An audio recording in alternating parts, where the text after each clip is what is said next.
You, John Fitzgerald Kennedy, do solemnly swear I, John Fitzgerald Kennedy, do solemnly swear that you will faithfully execute the office of President of the United States that I will faithfully execute the office of President of the United States and will, to the best of your ability, and will, to the best of my ability, preserve, protect, and defend the Constitution of the United States. preserve, protect, and defend the Constitution of the United States. So help you God. So help me God.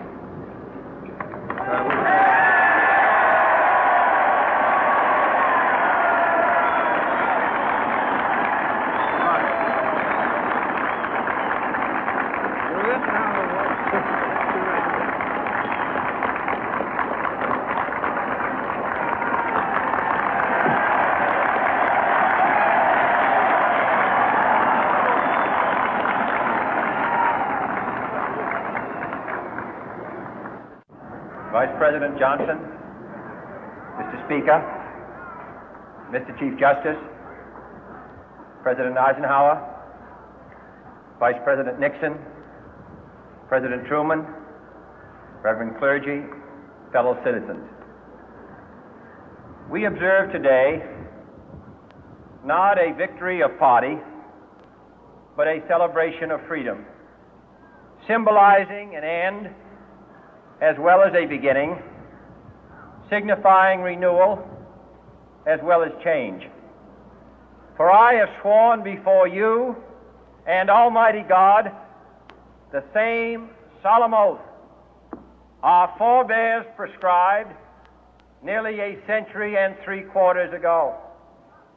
The world is very different now, for man holds in his mortal hands the power to abolish all forms of human poverty and all forms of human life.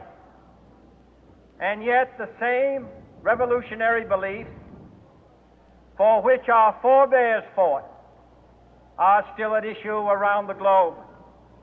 The belief that the rights of man come not from the generosity of the state, but from the hand of God.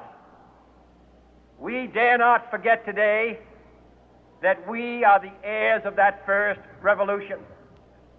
Let the word go forth from this time and place to friend and foe alike that the torch has been passed to a new generation of Americans born in this century, tempered by war, disciplined by a hard and bitter peace, proud of our ancient heritage, and unwilling to witness or permit the slow undoing of those human rights to which this nation has always been committed and to which we are committed today at home and around the world.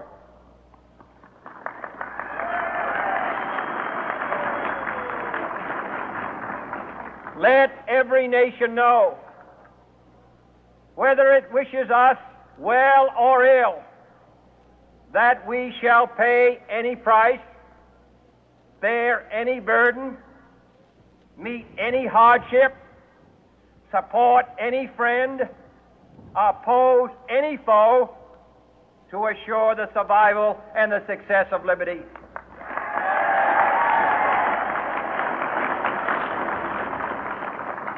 This much we pledge and more. To those old allies whose cultural and spiritual origins we share, we pledge the loyalty of faithful friends.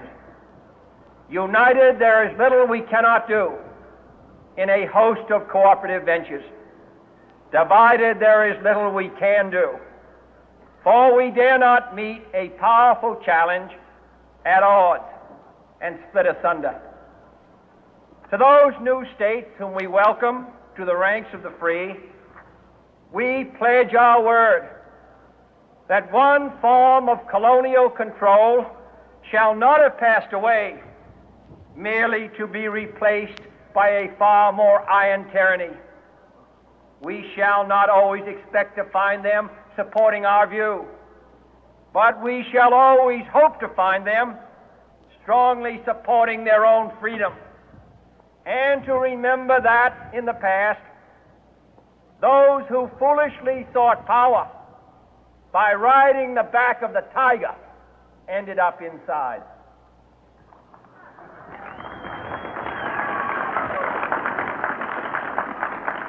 To those people in the huts and villages of half the globe struggling to break the bonds of mass misery, we pledge our best efforts to help them help themselves for whatever period is required, not because the communists may be doing it, not because we seek their votes, but because it is right. If a free society cannot help the many who are poor, it cannot save the few who are rich.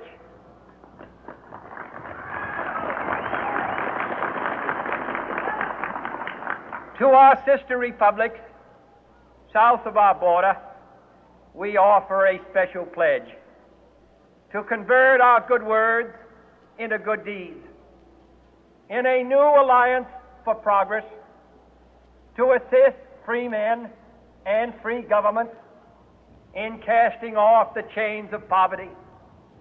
But this peaceful revolution of hope cannot become the prey of hostile powers. Let all our neighbors know that we shall join with them to oppose aggression or subversion anywhere in the Americas. And let every other power know that this hemisphere intends to remain the master of its own house.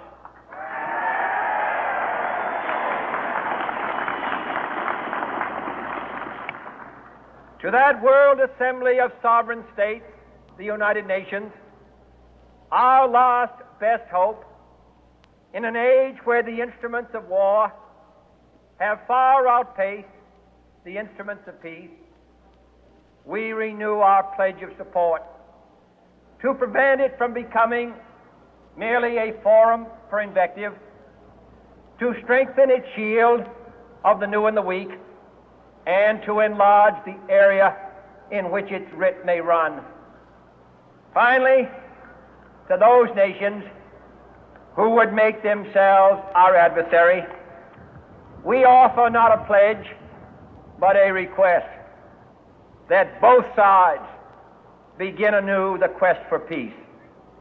Before the dark powers of destruction, unleashed by science, engulf all humanity in planned or accidental self-destruction, we dare not tempt them with weakness, for only when our arms are sufficient beyond doubt can we be certain beyond doubt that they will never be employed.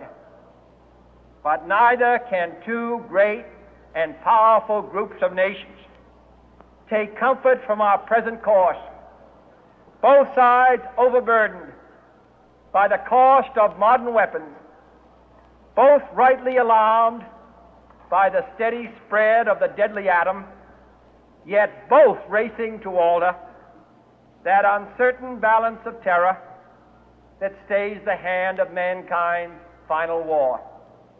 So let us begin anew, remembering on both sides that civility is not a sign of weakness, and sincerity is always subject to proof. Let us never negotiate out of fear, but let us never fear to negotiate.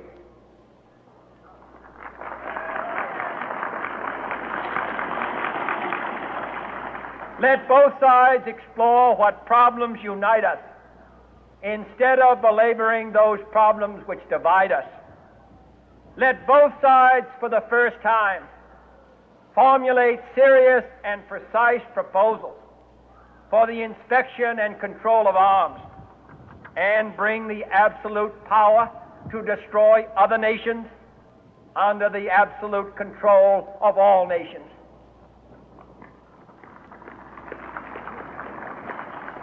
Let both sides seek to invoke the wonders of science instead of its terrors.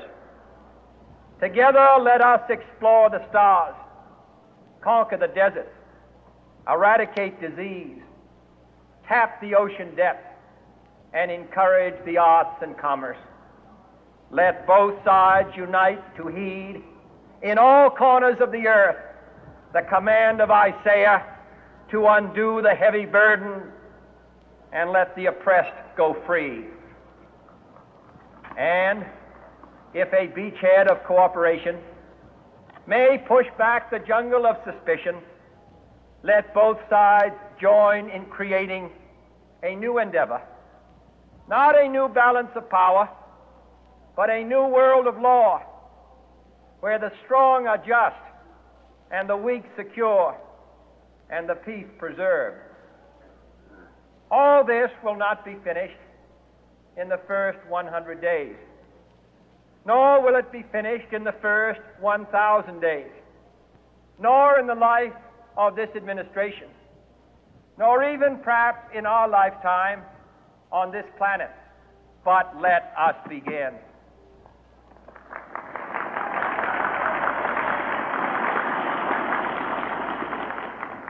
In your hands, my fellow citizens, more than mine, will rest the final success or failure of our course.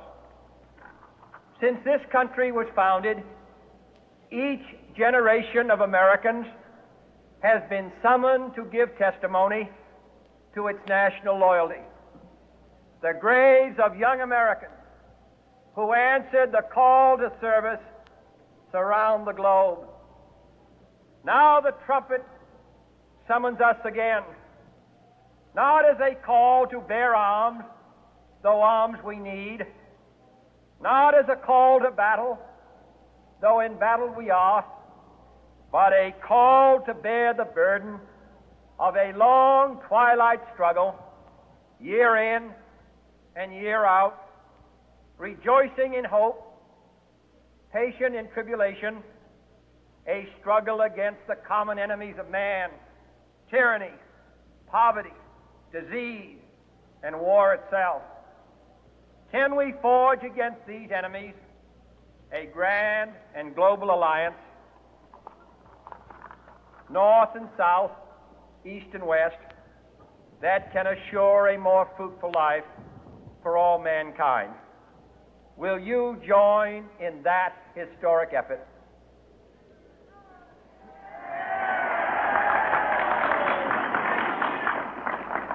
In the long history of the world, only a few generations have been granted the role of defending freedom in its hour of maximum danger.